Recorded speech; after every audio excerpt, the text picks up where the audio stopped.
Apple headquarters in California. People are mourning there. Also, right here in the nation's capital in Washington, D.C. at the Apple Store.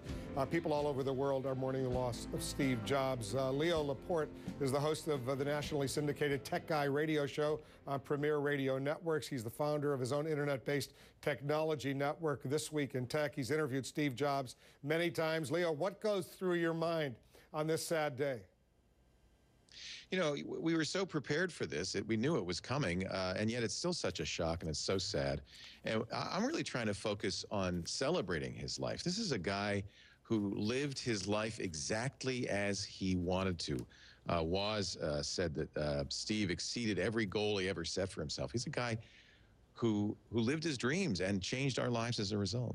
What made him so amazing? Was it his education? Was it his family? Was it his background growing up in California? There must have been some spark there that created this genius.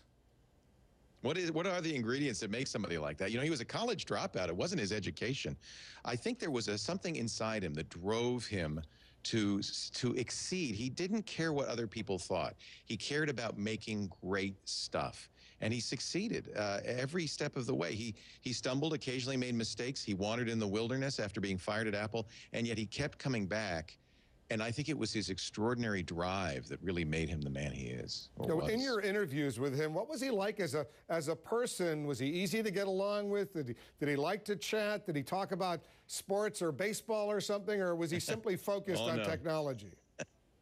Steve was very focused. There's a famous story about him coming into a conference room and somebody starting to chat about the weekend and him saying, "Can we raise the tone of conversation here?" He was a get-to-work guy. When Steve walked in the room, it was really apparent immediately that he knew he was the smartest guy in the room. Usually he was absolutely right. He was down to earth. And later in the last few years, he really didn't do very many interviews. He didn't trust the press. He didn't like the press. He wanted to very tightly control the image of Apple and his own image. He was a control freak in every sense of the word. And yet he inspired us all. I mean, without Steve Jobs, you wonder, where's the excitement going to come from in this industry? That's a good question, and I don't think anyone really appreciates that. Leo, thanks very much. Aaron Burnett.